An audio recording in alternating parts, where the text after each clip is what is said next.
This is AI. AI.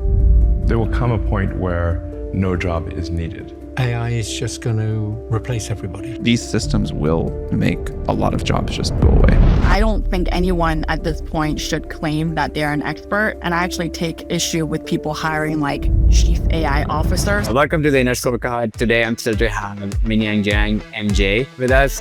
She's a chief strategy and revenue officer at Credibly and a thought leader on how AI is shaping leadership and work. What I love about her perspective is that she talks as much about self-awareness and developing people as much as she does about technology. And he basically said like, English is the new programming language. I find that to be amazing. I kind of feel like I have a superpower. I think people forget that like humans by nature are curious and want to learn more. When internet came out, like people became lazier. They didn't have to read books anymore. Yeah. You don't have to scroll through the index of libraries. You can just type 5 keywords, and that was your prompt engineering 20 years ago. When people say like, is AI gonna make us dumber or are we gonna stop learning? But like all things that are convenient have made us dumber in some ways. AI labs and the tech companies tend to move a lot faster. They move faster than regulation. They move faster than typical institutions where bodies of knowledge is taking place.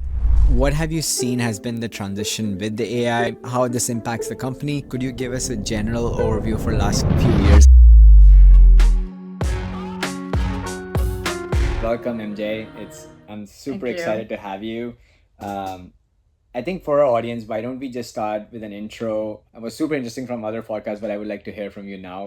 How would you introduce yourself? Yeah, so my name is Minyang Jiang, but I go by MJ. I'm currently the Chief Strategy Officer, as you said, at Credibly. I've been there for about 5 years, and I lead a team of about 30 people. Before that, I was working primarily in automotive and marketing and sales and operations. But my background, I think where I would start is, just at the very beginning, where everybody has a beginning. I'm an immigrant. I was born in China, in Shanghai, and I immigrated to the States when I was between 8 and 9 years old. I grew up in New York City, and I switched a lot of schools. I sort of climbed my way up through the public school system, ended up went to Harvard for undergrad, and then I worked for a couple years in a nonprofit in DC, which were pretty formative straight out of college. And then I went back to business school, and out of business school, I went into automotive. So I moved to Michigan, and I've been here ever since. So. Awesome. One thing that I realized in your intro and in other conversations as well, you switched from nonprofit to, let's say, fintech startups. How has that transition been for you? Like, that's something that I struggle with. When I work for Amazon, some days I'm questioning myself is, first of all, I'm making super rich people more rich, like working there. And what is the impact that I'm bringing? So impact could be at different levels. I'm wondering, how have you thought of it? Is there plans to go back to nonprofit, or is that something you do on the side all the time? How have you bridged that gap? Yeah, it's a really great question, because I think when I left school, I also was very much about where can I have the most impact, right? And I think most people associate having impact with work in the social sector, nonprofits, and that's great. That's where I started. We were making grants to other countries to help them with their democratic processes and human rights. And I truly met a lot of really amazing people. And those years were important because I firmly believe like the first years out of school, people really shape their ideals, right? So being in DC where there was all this free like education and think tank, and you met a lot of young people who are very ideal, who are like, we're gonna change the world, we're gonna make a difference. Whether that happens or not is a whole different story. But when you're that young to be part of that environment, it starts to become who you are. And you don't really forget that even if you change careers later. What I learned though, was I was in nonprofit, is that in order for me to truly have impact, I need to know how the economics of the world is driven, right? Because money is a big motivator. Even when you're in nonprofit, a lot of leaders are constantly fundraising, right? There's a resource issue that comes into play, especially nowadays. And so I really needed to understand, where does money come from? Where does it go? Why are people so motivated by it? Which I know seems like a silly question, but it's a genuine one. And where does it stop being effective? And so when I went back to business school, that was a career change. I also learned about myself through that time, because I think as you get older, the definition of impact changes, right? In the beginning, it was really about, I want to have this wide reaching impact, and it's about changing countries or changing your entire communities or neighborhoods. And then down on the other side, right, where every individual has impact is like as a parent, as a friend, as a neighbor, maybe. And so you're in these really small circles. And the question is like, for each person, you have to find the sphere of influence that makes the most sense for you and is also something that you're comfortable with. So where I am today, right, and we can talk a little bit about sort of how I think of my own leadership, I'm no longer in the circle where I want to impact an entire country or an entire population, at least not at this stage in my life, maybe in the next phase of my career. But I am in the stage where when I tell people what my leadership philosophy is I sort of have distilled it down to one line, right? Which is I tell people, for me, being a leader is about anyone who works closely with me and for me, whether that's internal and external stakeholders, evolve to become better people. And I don't just mean more competent, more confident. I mean better people, right? They have more faith in themselves. They see the good things about themselves. They know what they're capable of. And that's what I see my impact being these days. And I have tangible proof of that through the people who I work with and who work with me, that I think I'm able to change how people think about themselves. I'm able to coach them. They're able to deliver results. And then their impact amplifies through the community as well.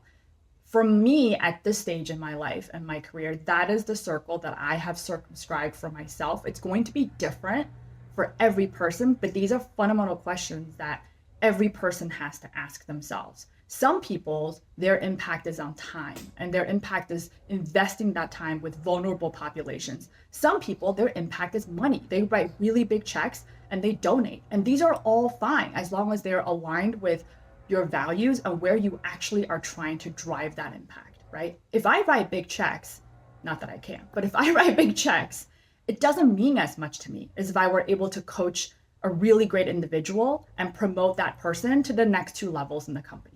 Right? That is more meaningful to me. It's more aligned with what I want to do and my own values. But that's not the same for everyone. For some people, it is about donating millions of dollars into a great charitable cause and letting that foundation do their work. And I think that's admirable as well. Do you feel that is similar, like that concept of Ikigai, right? Like where what you're good at, and you have to define at what level, what scale are you good at, then, what do you love doing? And then how it overlaps with, is the society really valuing it? Is society really needing it? Yeah. I've sort of always told people there's a 3-legged stool that I encourage all people in their career to evaluate, right? And it's exactly those 3 things you said, right? Which is like, what are you good at? And be really honest with yourself about that, right? What are you actually passionate about? And what is the impact you want to have? And what is that balance that's going to give you something that you can take with you? Because that, I think, gets to the core of like what truly motivates you as a person. And for me, I think a lot of times that concept of really understanding what motivates you takes a long time, because in the beginning, the things that you think motivate you, they can't stand the test of time. And then also changes as you have kids and you have families and other people come into your life. So constantly evolving and questioning that and getting that triangle, like that space in the triangle, more and more attuned and aligned with where you want to go. I think that's an important piece for any career change or career progress.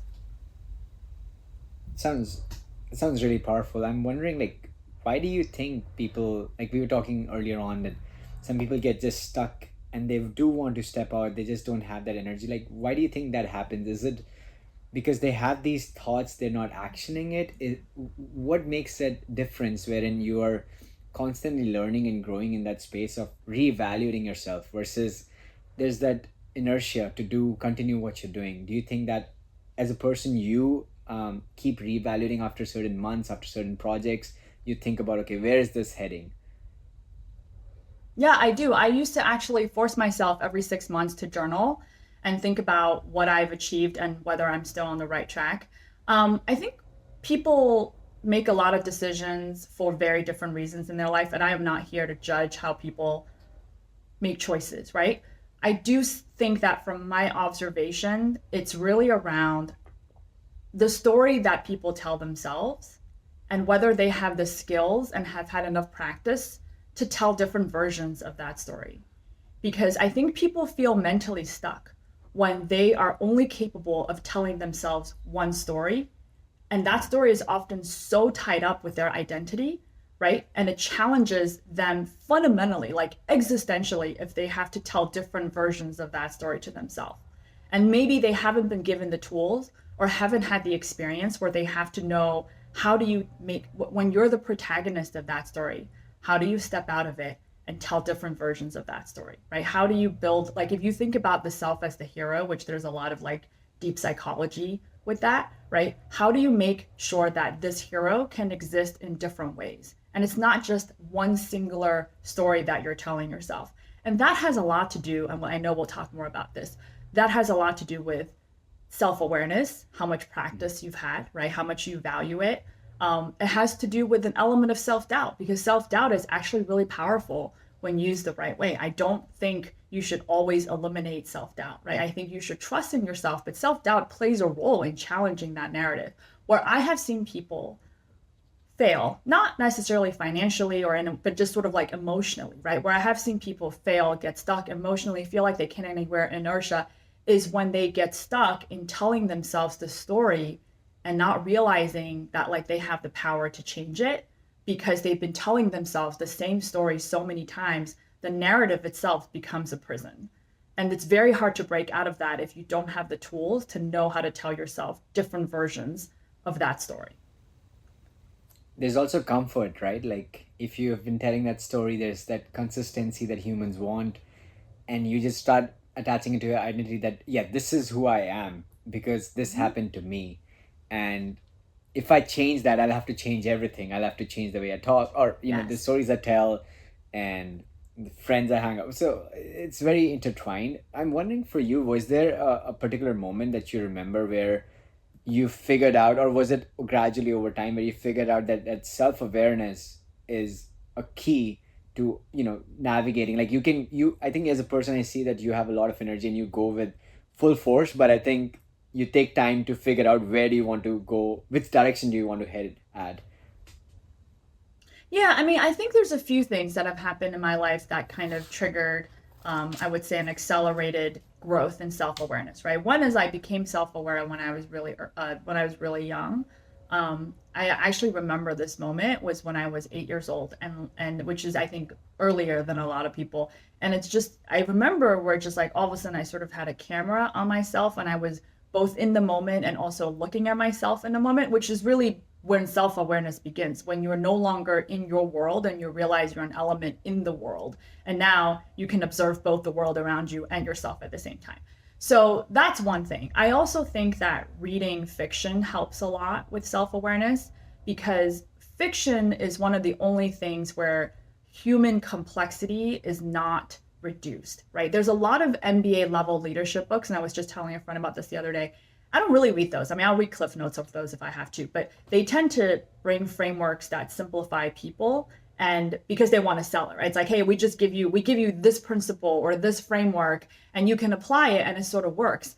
And that's not true, right? Humans are really messy and they can get really complicated. So I love great fiction because great fiction is the only place where it actually empathize and does not reduce human complexity. It actually celebrates it. And so when you read enough, right, whether it's great nonfiction or great fiction, you start to see different layers and dimensions. And then when you start to link it back to your own life, obviously it helps with that. The other thing, I think, when I was 17, I attended this program called TASP, which was at that time, it was like based on your test scores, and it was with some really bright kids. And this is exactly what you were talking about, which is like all of us got plucked outside of our natural environment. We got put in a completely new, different environment. It was completely new, different people, and you didn't feel like you had to be that person that you were before. And I sort of always took that with me. And I was writing a letter to a friend the other day, and I said, when we were in school, early in our careers, we didn't have a resume. So we didn't have anything after our name, right? When I was in college or in high school, or even first careers, when I introduced myself, it was just, I'm just MJ. Who are you? I'm Minyang. Okay. Where are you from? I grew up in New York. That's it.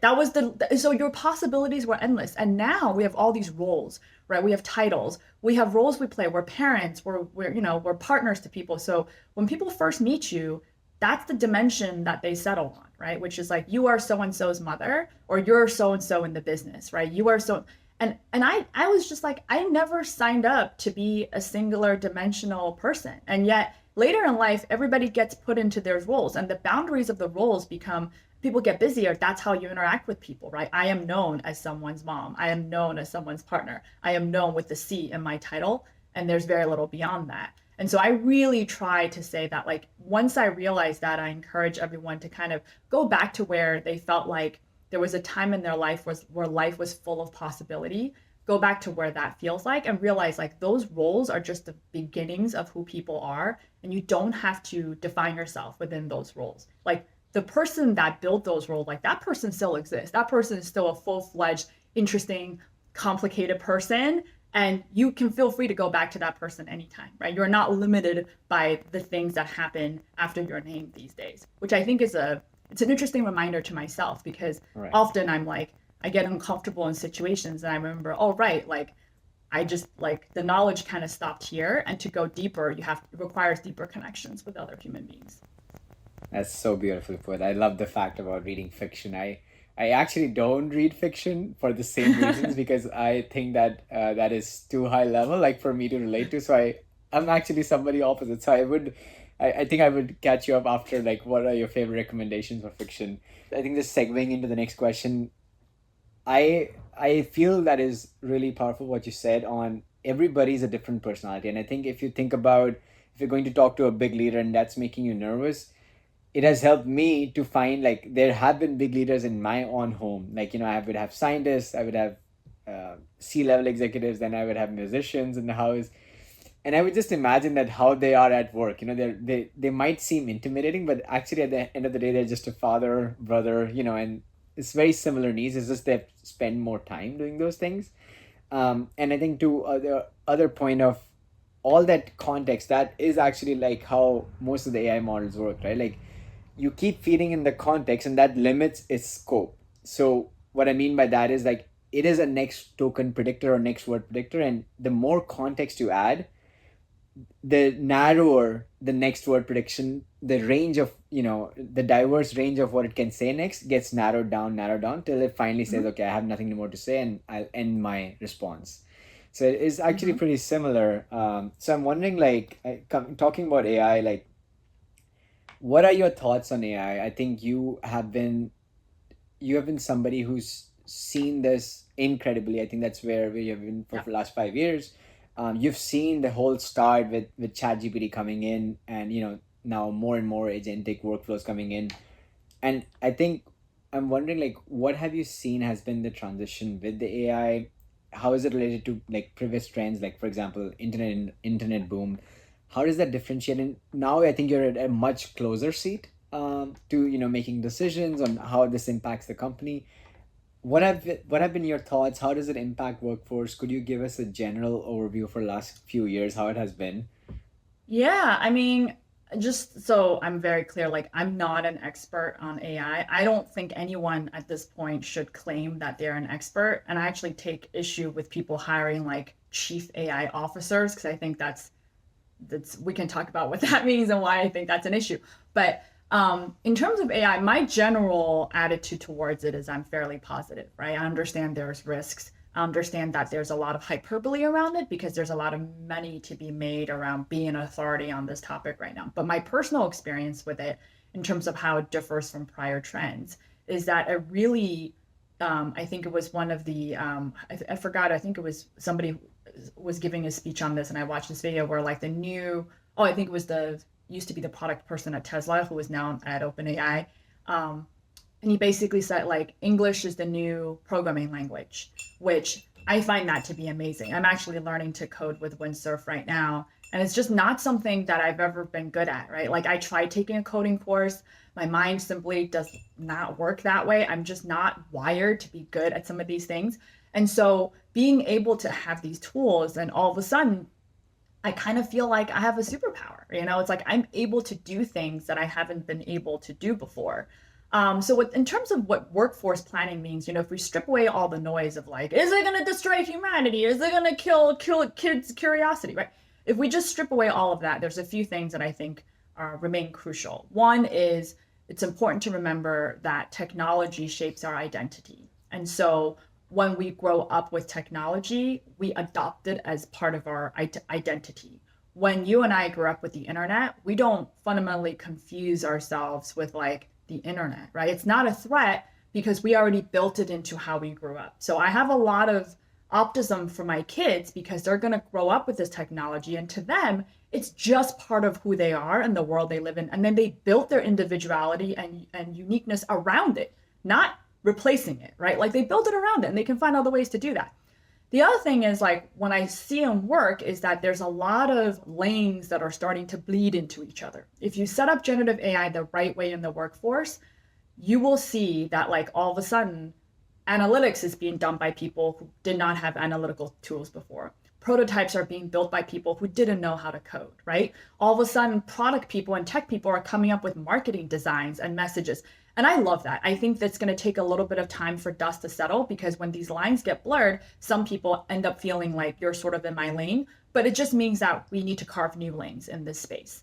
So I love seeing sort of the messiness around it. And I think most people, some companies I think are fearful of the messiness, and therefore there's all these mandates. I want to organize it, I want to professionalize it, I make it go out really quickly. We're truly just in learning mode. And the last thing I'll say about AI and sort of human competency is just I'm very big on the power of the human brain, right? And so for me, when people say like, is AI gonna make us dumber or are we gonna stop learning? I mean, sure, but like all things that are convenient have made us dumber in some ways, right? It just depends on what you do with the time that you actually are able to free up. You're able to spend more time with your children, you're able to do more research, do other new things, then no. But also, I think people forget that like humans by nature are curious and want to learn more. And that has always been true. Now, one can argue, is everyone curious to the same extent, the same way?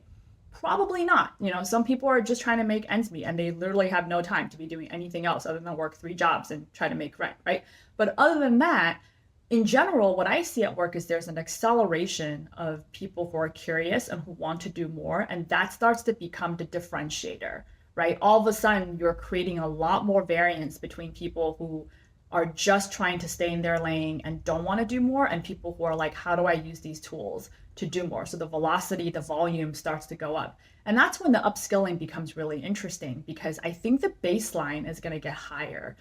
People have written about CEOs saying, well, entry-level jobs are going to go away. I don't know that's true. I think you just have to redefine what entry-level jobs mean now with the assistance of AI. And also true expertise becomes more and more important, because all of a sudden, when we did our workforce planning, you're looking at directors now who have to manage transformations of people who are responsible for data entry, now are looking at competencies that are making them manage intelligence systems and agents and human AI hybrid teams. These are huge leaps in competencies, right? These are huge leaps in terms of where people can go to learn, to upskill. So I think there's a lot of flux, but there's also a lot of work around how do we make sure that the workforce that we are responsible for can upskill in the right way and know that like there's room for true experts. There's also room for AI basic literacy, proficiency, mastery, the 3 levels that I think are important for any company to define. But the fundamental driver is like, if you're positive towards this technology and you think it's going to make an impact in your life beyond just efficiency, then you will make it work. And when I say beyond efficiency, I mean 2 things. I mean, do bigger and better things, right? And create meaning. I don't mean take this cost and take it from $2 to $1.50. Okay, like if you're gonna figure that out, a lot of other people are gonna figure that out. That's not the most interesting problem.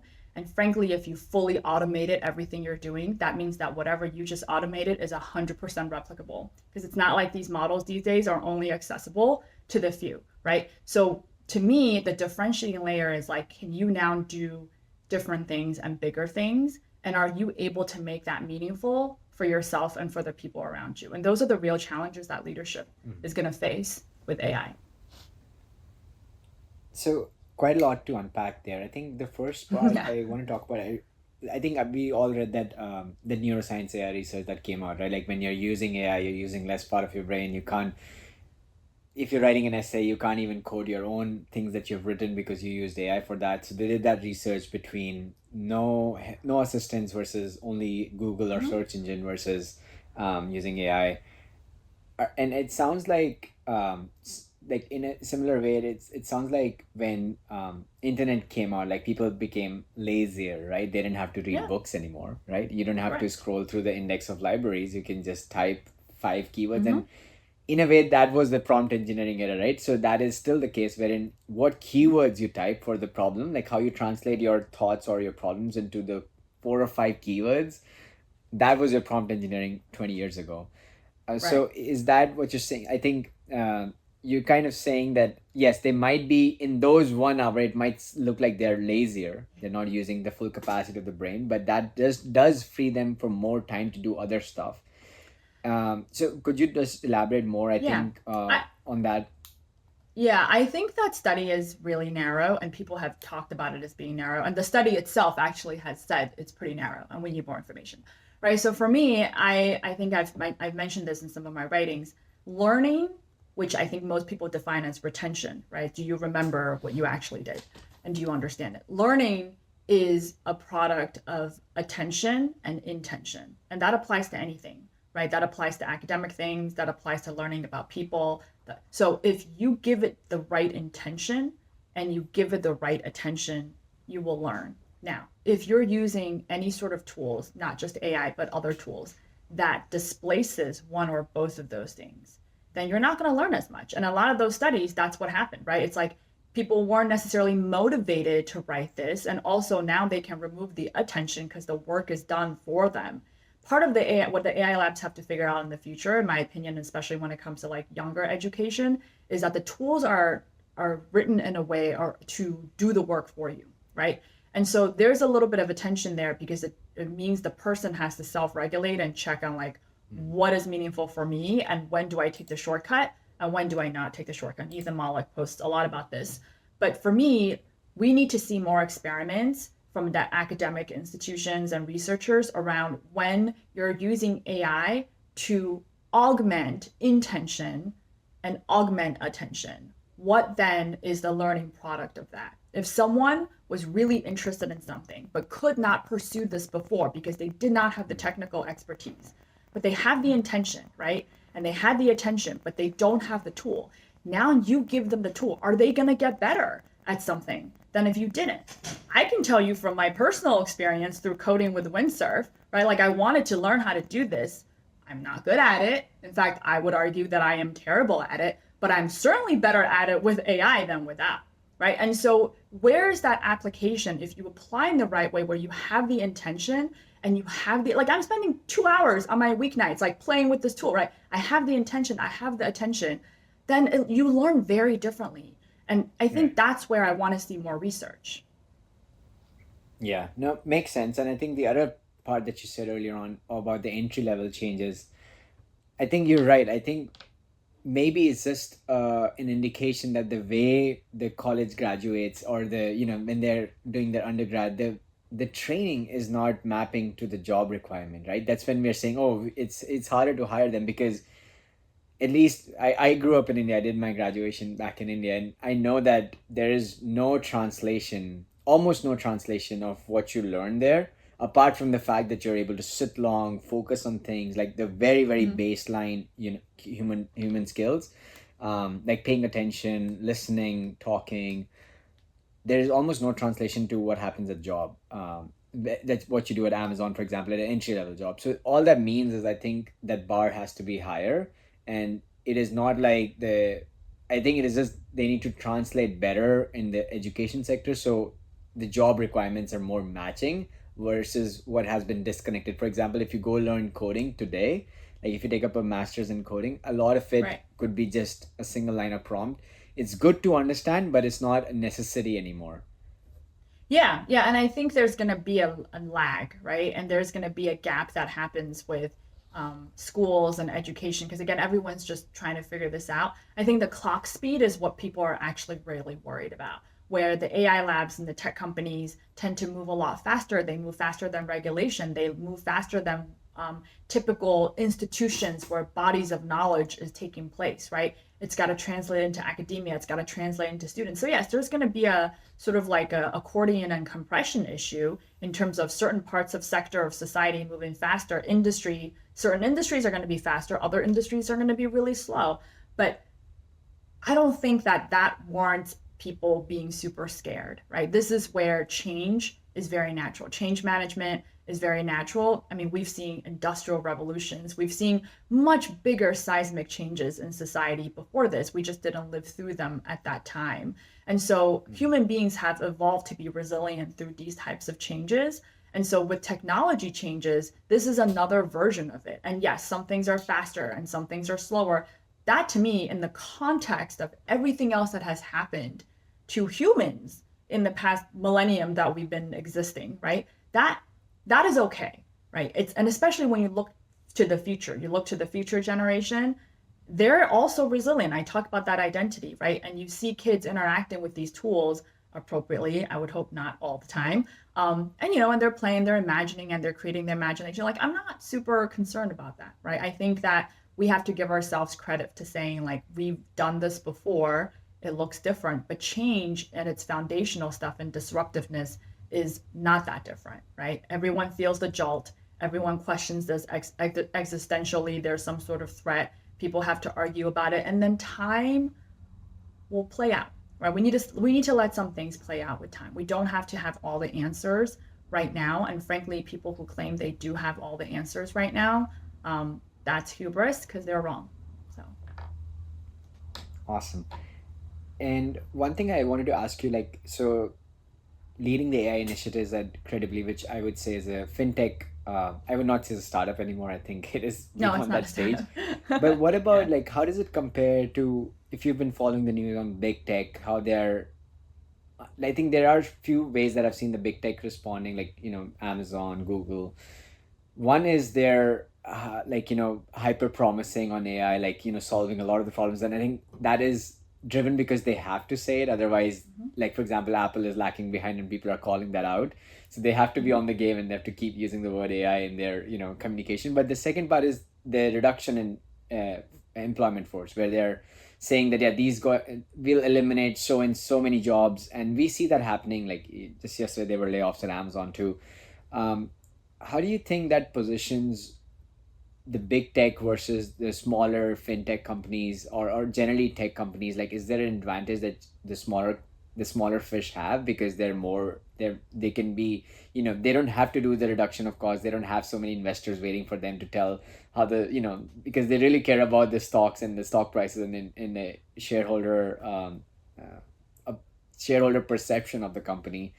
What do you think of that? Like, how is that been an advantage, or is it a different challenge?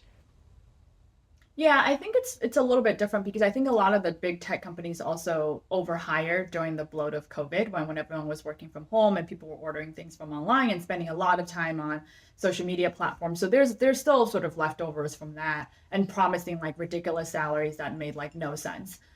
So I think we're still living in that world a little bit.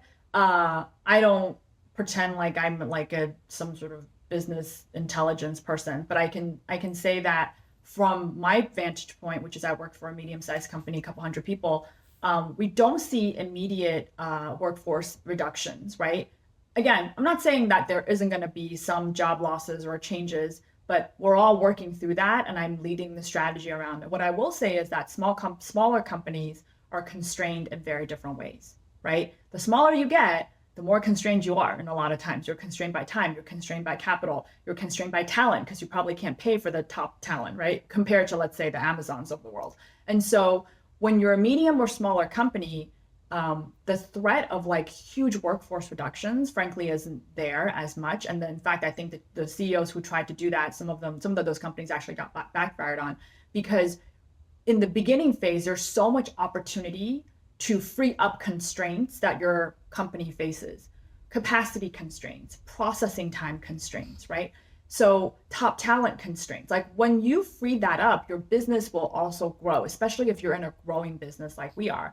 And then all of a sudden you're doing a lot more with the same people, or you may have to grow certain teams to be able to handle what you're doing. One of the great areas we saw when we did our workforce sort of envisioning the future of work through the AI strategy is you look at, for example, most companies have QA/QC functions, right? They need to QA work product.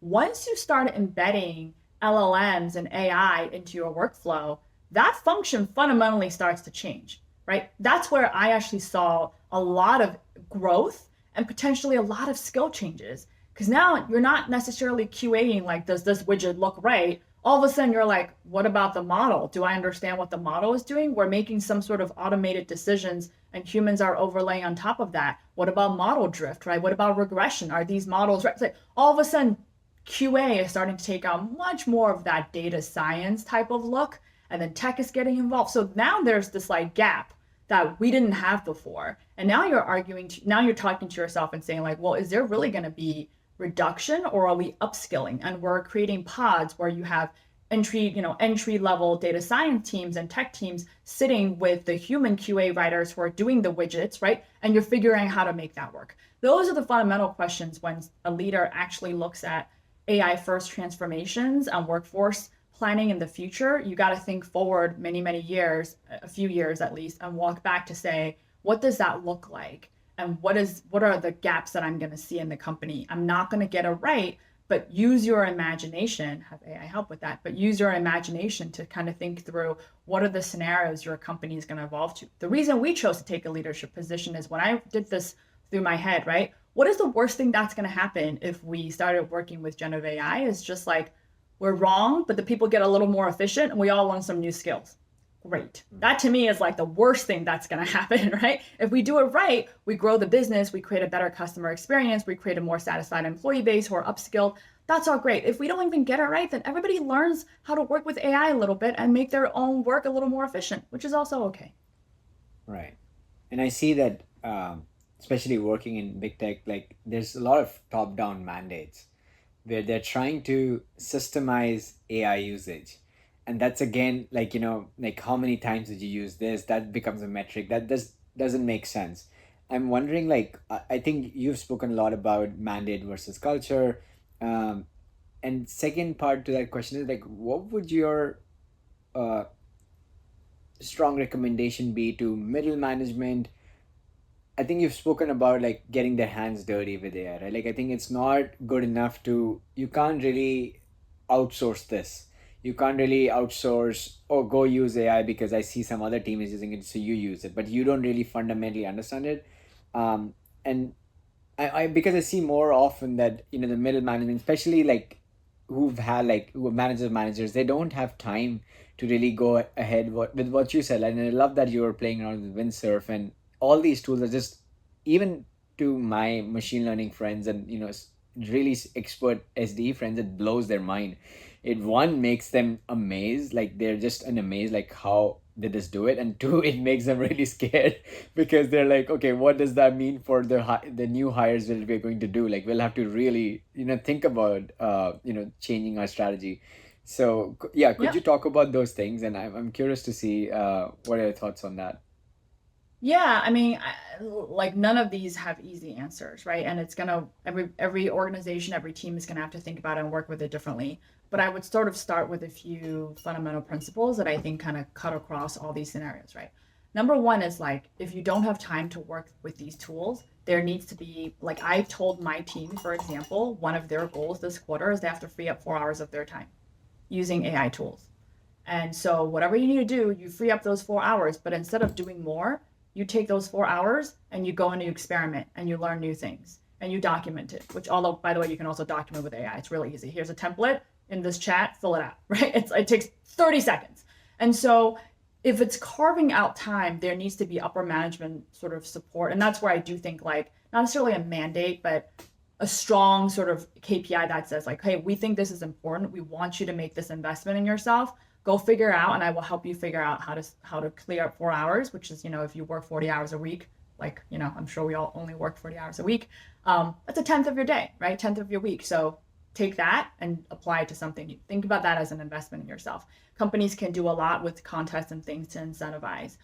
The other thing though is coming more, I think, philosophically, right? Which is that if you do not engage does the problem you're trying to face go away?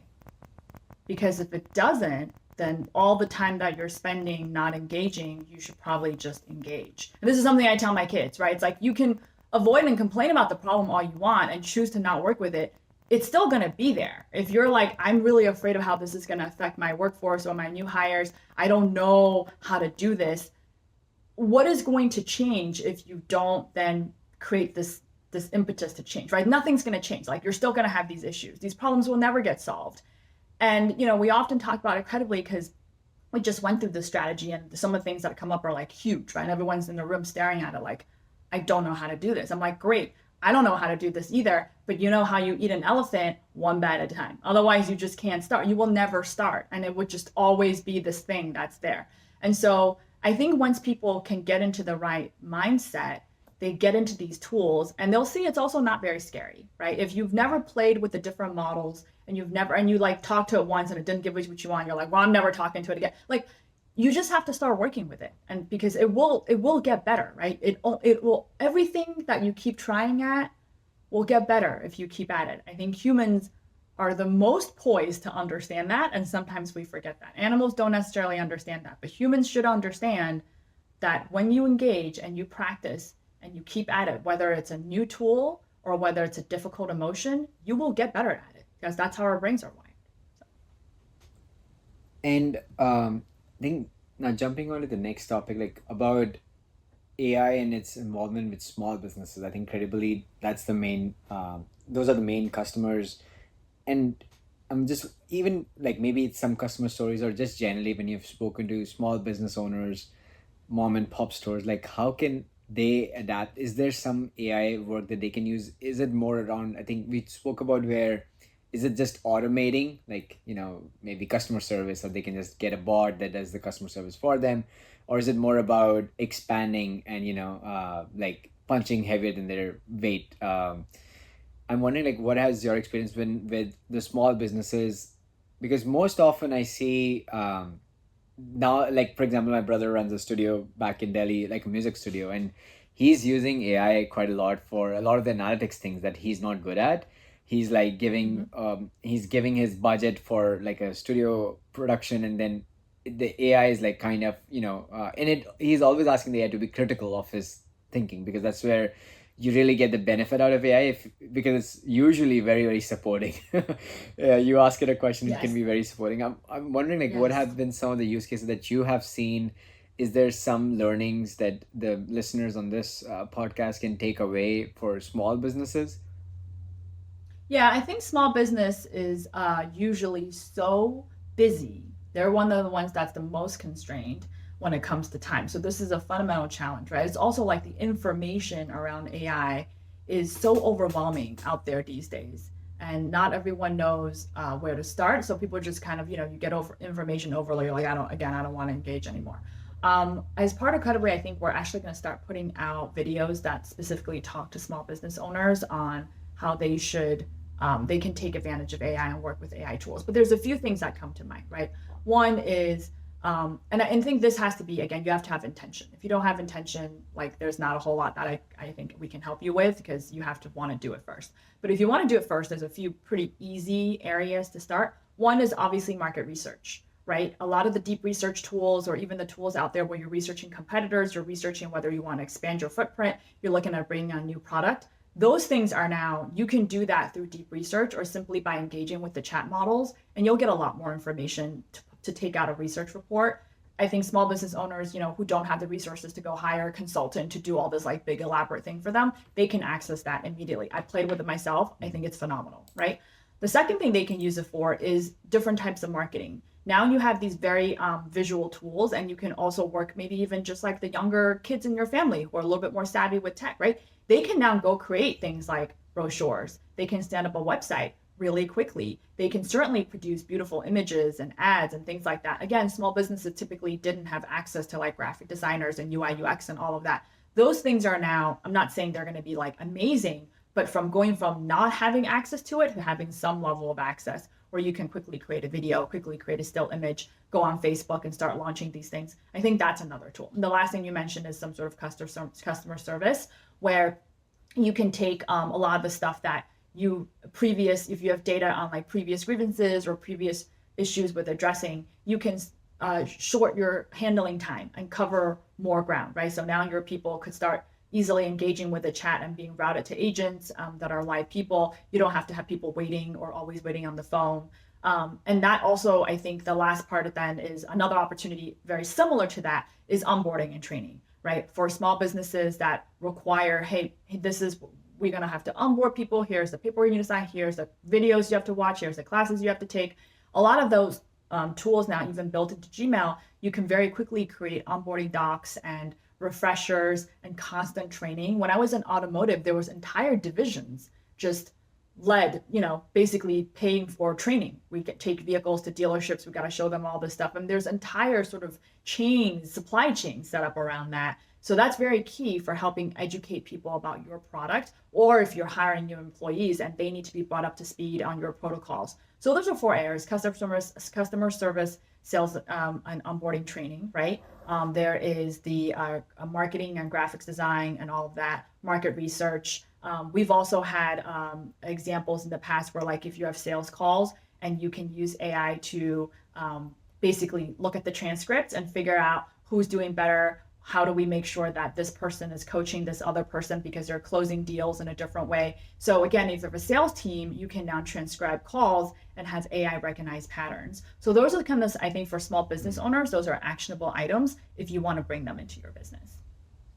Yeah, absolutely. I think even for this podcast, I used some sort of a AI coding tool to just create a website, because that has been, I'm also not a developer, so I don't really want to spend time, creating HTML pages and learning all the technology, and I can outsource it. But it does like free up a lot of my energy, because initially it would be like I would go on Fiverr, Upwork, hire somebody, show them some references. They would take 3 days. I would give them feedback, and I don't really understand the technology. I just understand it visually.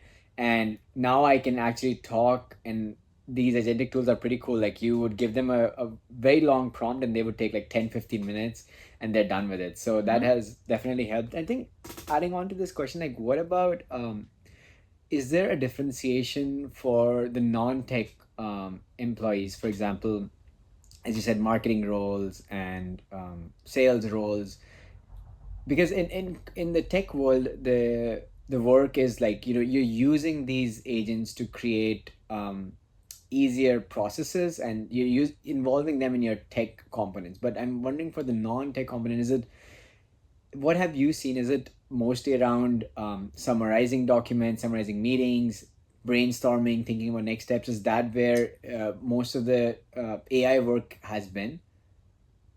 Well, no, actually, right? I actually think on the business side is where most of the innovation is taking place, because you have a really interesting combination. So I obviously work in a fintech company, I run marketing and sales, but I also work very closely with underwriters and risk assessment. When we look at how work is going to change, the greatest change came from the non-tech functions. In terms of functions like data science, they're already pretty into the innovation space. The work has to be slower because it's science, right? So a lot of the analytics the lower level analytics can be more automated through dashboards and stuff, but pure science of research, that still sort of happens on its own level. Tech is the next one, and we all know that there's a lot of coding velocity changes because of these coding tools. That's great, but when things have to get into production, it's still going to be the developers. It's still tech, right? Because production level, enterprise grade type of security, volume, that's a fundamentally very different requirements than like you talking to ChatGPT and trying to build something. So there's still, I think, there's stability in those areas, even though they are changing with AI. In marketing, in even finance, in some other areas, that's where the real sort of newer use cases start to happen. Yes, there's meeting summaries. Yes, there's like market research reports and things like that. But there's also like, hey, how can we think about using AI to understand our customers better and look for patterns that we simply just like could not look for before, right? This is where like the real expertise in the room, and I see this both happen in underwriting and operations as well as in marketing, are starting to use their imagination to figure out what they can do that they could not have done before. Not do what they currently do, just better and more efficiently, but rather what they couldn't have done before, that now they can use these tools to help them. We have a company repository of about 80 documented use cases now across different functions on how people are using generative AI. And none of them are like, I use it to summarize meeting minutes, because that's already a given, right? That's like, yes, we have tools, you can do that. That's, no one even thinks that they should be writing about that, right? They're talking about building custom gems that solve for these kind of things, or comparing documents, or creating voice agents. We're talking about replicating sales reps in certain ways, right? Like those are the kind of new things that I think you're experimenting with third-party vendors and you're trying to do internally that you just could not have done before without this technology. Yeah, like they can now, they don't, like even the product managers and stuff, they don't need to wait to get bandwidth and allocation from SDE teams. They can quickly demo prototype stuff using, Gen AI, and that kind of gives them that, lane crossing that we were talking about earlier. And I think just to follow up on the changing lanes, like how has it been at Credibly, where I myself struggle with it, where I see somebody else do a science work, I'm like, have you thought about this? And usually they have not, and I kind of get fixated on that. I'm wondering, like, that I think that really touched the nerve when you talked about like changing lanes, and that is happening pretty much, and there are going to be probably new lanes, business lanes. I'm wondering, like, how at Credibly, like, have you dealt with this specifically, or there's still like uncharted territory? No, I mean, I think we've definitely dealt with it and run into our share of, healthy conflict, right? I would say. But I think a lot of it is also just setting the expectation and giving people permission to realize, like, this is going to happen, and it's probably going to happen whether you sanction it or not, right? And so my whole biggest thing about AI and transformation is that everybody owns it, right? It's not the tech team or the data science team that owns the innovation, because I think that actually reduces the effectiveness of the tool. I was very clear with the CEO, like, if we're going to lead the transformation of the company, everybody owns it to some extent. And so when we're talking about lanes sort of, being crossed, I have these conversations with executive leaders and the first layers of higher management to say, this is an expectation that is going to happen, which is that your people are going to start doing things, the ones who are really good and who want to push forward, that are not in their lane. They're going to get some things wrong, and they're probably going to piss you off a little bit. They're probably going to come into your space, and you're probably going to get a little annoyed, right? What we actually realize as part of our culture, and this is something that's not true for every company, but we have built it in part of culture, is that, like, we are better when people are stepping on each other a little bit.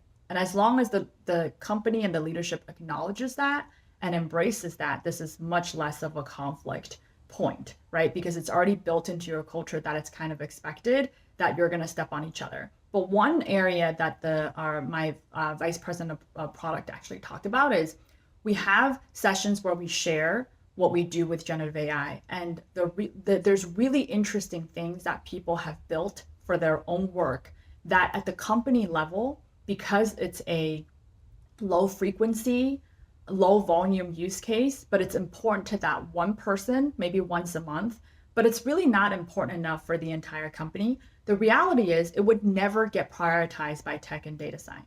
It just never would, right? Like if I wanted to automate this piece of my work where I calculate, X, Y, and Z for salespeople, for example, it would never make it to the tech team to be important given all the other company level priorities. It's going to be in the backlog forever, right? And so the VP of product made a really good point that, like, that's exactly the kind of value where when someone does come into your lane and they build this thing and it seems to work and they're working with it already, like, sure, you could have built it in 15 minutes. Were you ever going to really build it in 15 minutes though, given that you had 4 other projects on your plate that were much higher priority and complexity?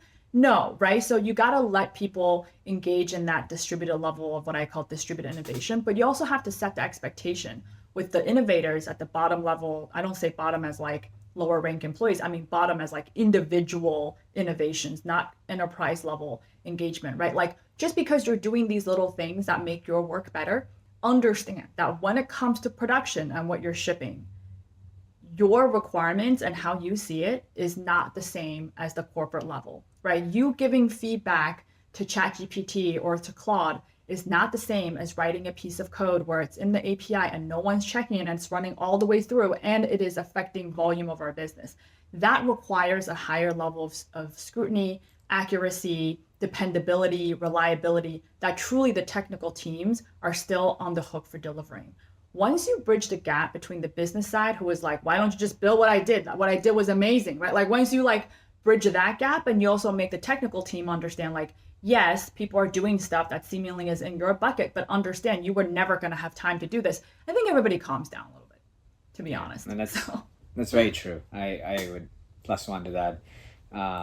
Yeah, I think now just coming to the last section of the interview, I wanted to ask like how it is. I think you've mentioned in other interviews where one of your own life's KPIs or internal scorecard is to raise resilient kids. I'm wondering what that means. What has, not just from AI perspective, but what has been a challenge from technology perspective. I myself struggle with the fact that one, there's two things, like two ways I can go about it. I can spend a lot of time with my kids and to make sure that they are raised as good humans. And other thing is they can model after me, so I don't have to show them, like spoon feed them the way that they should be developing, but actually they emulate it from the surroundings. So create an environment which includes me pushing myself, my wife pushing herself. I'm wondering what have been your thoughts on that? Any advice you would have to like a 6-month-old like family who's like really on the same mission as yours? Yeah, it's it's really interesting because it's I believe that happiness and all the things that related to happiness, I tell people it's not the purpose of my life is to be happy. I think it's a product of being resilient, and it has the same place in my life as pretty much any other emotion. But with children, right, and I'm still figuring this out. I think parents are just trying to figure things out. We're all doing the best we can. I will say the one thing I've noticed is I think that with screens and how kids interact with technology, the question or the thinking I have around it, because I can't tell people like you limit kids' screen time before the age of X to 20 minutes. Like those are rules and you can figure them out yourself, and parents have figured them out. I will remind most parents out there that impulse control is not fully developed in males until they're in their late 20s and in females until they're about mid 20s, right? That's when the brain actually fully matures to have impulse control. And so we really have to be careful with that. There's a lot of studies around just being able, addiction, not just to physical addiction, but to addiction to other things. And you see people enter that phase in their life and they're much more able to control. And part of it is just how we're wired. But the other part is it's really about children and their imagination, right? When you're using technology in a way that displaces their imagination, that is a dangerous road. And what I mean by that is when I see parents pop their kids in front of iPads, very young kids, and their visual cortex is just beginning to develop and their cognitive cortex isn't even close to being mature, you're using the screen. What's automatically happening is the screen is displacing the part of their brain that can imagine and visualize, right? And that can lead you down a very interesting path because now you can't rely on your brain to do that. You're relying on the screen to do that for you. This is why teaching kids to love to read is so important and has been sort of reinforced through centuries that reading is so important. That's why they like read to your kids. It's like, why read to your kids? 6 months old, like what do they even know? They don't understand anything. But the point is, humans are hardwired for language, but language is very closely related to our visual cortex. And AI talks about that, like reasoning intelligence all through words. That's why it approximates intelligence so well, is when kids love to read, they start to see pictures in their minds, right? They start to visualize, they start to think about things, they start to get creative, they start to imagine. That is something that you have to protect as a parent. And if technology can enhance that, great. But if technology takes the place of that, then that becomes problematic. The other thing I would encourage parents to do, which is like we all overparent these days, we are all just like super intense and like all these studies about it's like, okay, kids also just need time to be bored. Why should they be bored? It's exactly the same thing. When they're bored, they turn inward. They start to create, they start to figure things out. They start to make games up, right? They start to make languages up. Like when we were little, I lived in China and you lived in India. Like I had no toys. Like, are you kidding me? Like I had like one stuffed animal and that was like it, And you had other people, but adults pretty much like played mahjong and sort of ignored us a lot of time. And you just figure things out. You just made stuff up. You grabbed things in your environment and you made up games, you made up fantasies, you made up stories. And that is exactly how you can get kids to have a sense of self that is beyond using the screen to establish that, right? What we went wrong with social media was that people didn't realize this. But I think because of what happened with social media, people are way more aware of how this can affect their children. I have not figured out anything. I haven't even figured out 0.1%, and I'm not a child psychologist. I'm just speaking from my personal experience. Building resilient children is that one is like protecting their sense of how they visualize and letting them rely on their mind versus on the screen. And that's through teaching them to love to read. A lot of that is investing the time so that the time they spend with you is the reading time, which they start to appreciate. And then the other thing is like letting them have that space where they're not engaged with whatever it is you're providing them. And at a certain age, they start to become their own innovators, right? And that's when they start to like use their minds to create things that you haven't thought about. Both of those things are very important. And it's about giving them the space to do that and making sure that technology is facilitating that and not displacing that. And that makes sense. I think I love your comment about not having a toy. That just reminded me that the only toys I would have would be one, it would not be new, it would be beaten up by all my brothers and my cousins. And then secondly, I would just get that single thing and there's not much happening around it. So you would invent games, you would come up with and I just remember that some of my cousins would come up with made up languages, which they just do it as a secret language that none of the adults could understand, and they would just be talking in random blabber to us, but they would perfectly understand it. And that's been one of the goals as well. And you know what else does that is yeah, LLMs do that, right? And there has been papers about LLMs talking gibberish to each other because they were making up languages. But it's like the lack of resource, just like people talk about entrepreneurship, is like your back's against the wall and you have no resources, and that's when your necessity is the mother of invention. It's the same, right? If you have too many things for kids to focus on all the time, then they don't turn to themselves to become that resource. And I think that is where like we as parents were super into over providing. We need to understand that sometimes that's not necessarily the best thing for your child. Yeah, and I think that's something that as parents we need to learn is how to see them struggle. That's incredibly hard, especially when they're younger, but to see them struggle, because imagine a life that if we didn't have to struggle, how would have turned out to be? This is super, I think this is super powerful. Yeah, go ahead. Yeah, I was gonna say, I think kids, when they're learning, they have to get frustrated. We constantly tell our kids, like, learning is supposed to feel hard. It's not supposed to feel amazing and easy and good. You want to cry, like you want to be like, why can't I get this? That is normal, and we really try to teach that from early on, right? Teaching them what that's supposed to feel like, so they don't think it's a negative thing. But that's when you see the kids like buckle down, like want to practice, because they're like, okay, I'm not afraid of this feeling and I can do it, right? And kids are so amazing. Like they're so much more resilient and stronger than we give them credit for. I've also learned that just by watching my and other people's kids. So I would tell parents to like, it's okay, right? Like your kids are stronger than you think. We actually have adapted through eons of evolution, and we wouldn't be here if we weren't. And so trust in that, trust in their inbuilt resilience already. You just have to help them cultivate it. That's so cool. And I think one thing you mentioned about AI and technology kind of augmenting their imagination, is that something you would imagine where they're not, like every question does not need to be answered by Google or, like an AI. But I think it's like, if you want to go deeper, then you use that as a tool set. Is that how you were imagining it to be as well? And is that how your kids kind of interact with technology? So my kids actually don't really interact with technology because we are still in that space of figuring out like when we want to do that. Like when, for example, like if they want to look up a new word, they're in the dictionary. I'm like, here's a dictionary. Go look it up. Here's how dictionaries work, right? It's like, here's how dictionaries work. But I'm starting to find some tools that I think are really interesting, which is like For example, now you can take a drawing that your kids make and then you can have it be animated into a video. I think that's a really cool thing that starts with like something they've done that's original and creative and take it to a different level. Like you have even little toys now for kids that's like 3D printing. Those are the kind of things that help spark their imagination, where like they can take things they create and use tools. I didn't have a 3D printer. I didn't even know what a 3D printer was till like 5 years ago, right? And then can start to make these things. So there are, and I think the toy makers, and I mean kids marketing is like huge.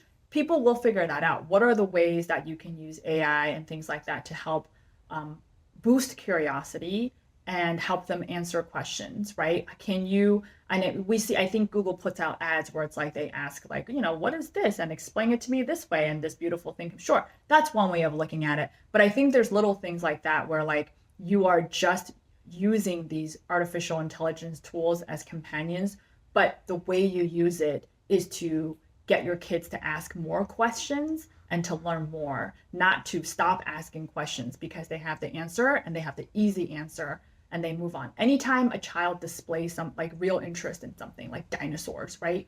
Or Greek myth. I'm doing Greek myth with my kids right now, which they absolutely love. And there's like podcasts and things, and there's animations. Like that's the kind of stuff where technology does help spark their imagination because again, they have the intention and they have the attention, right? So they're willing to learn. So those are the kind of things where I think you can use technology to boost that curiosity and natural interest and allow them to learn more, and you're fostering it versus displacing it. That's so cool. I wanted to ask, like, I think the last question is for me to really understand is like, how did you figure out your internal scorecard? Like, I think I see you have picked up a lot of mental models, a lot of leadership principles. Is there, I think you mentioned that there's something that happened at 8 years of age when you were, sent to US.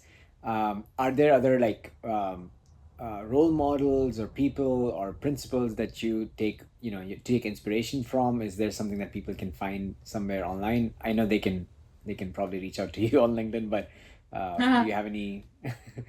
Yeah. I've been encouraged by people to write a book called How to Deal with Your Own BS, and I'm really thinking about that. I should do that, but I'm like, who wants to read my book? Like that's just feels so self-important.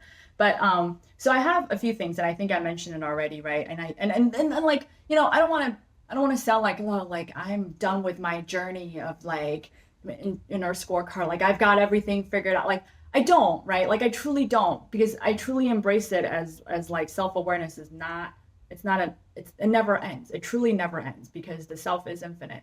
But I think there's a few things I've sort of preached many times. One is, I already talked about reading. I think reading is super, super important because it's curiosity, it's learning, it's being able to dive deeper into something. And I don't have an electronic reader. I still go to, my paper books. Sorry, trees. The second thing is, I think I really believe in the ability to sit with difficult emotions. I think this is something that a lot of society has, through medication and other types of things, really started to move away from, which is like the ability to be with yourself and focus on when things are difficult and sort of meditate on that, right? And there's a lot of Eastern philosophy that kind of talks about like the meditation of suffering and things like that, but really being able to like not want to get rid of it right away and not want to say like, this is so terrible, I must get over it, I must run away from it, and just being still with pain, being still with sadness, being still with, if you can, like just anger and despair and all these things, and recognize that like they have a role to play in your life.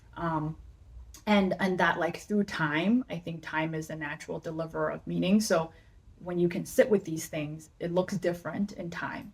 I'm not saying that there is no role that, medication or therapy or anything, like I think those are really great tools, right? I think that people should definitely use them if they need the help.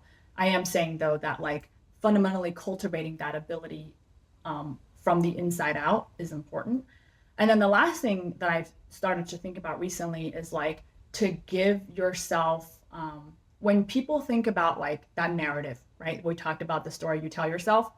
Often it's like they like the story, it's the story they've told themselves, and they lock onto that story. And I would challenge people to say like, when you are asking yourself hard questions, when you find you're answering certain questions in a way that the answer comes easy and it's fast, don't trust that answer, keep going. That's something I did when I was much younger, is like I never stayed with the first answer. I kept asking and kept going deeper and kept going deeper. And then the other thing is like, you also want to look at different potentials of the self. But what I mean by that is like, I try to imagine all of my motivations and thoughts in one way, and then I go all the way to the opposite, right? Including like, maybe if I think like I'm this kind of person and I'm naturally good in this way, I go all the way to the other side and I'm like, no, my motivations are terrible and I'm a terrible human being and this is what it looks like. And I hold everything at the same time. I don't immediately deny one end of the spectrum or the other, because I think by holding all those versions together and then looking at what cuts across all of them, right? What are the things that are consistent regardless of the version of the self that you are thinking about and holding at that moment? Those are the things that are really authentic. And those are the things that when people talk about like the authentic self or whatever, that's the stuff you're collecting and building over time, because that has staying power. Everything else changes, right? Like your circumstances change, your emotions change.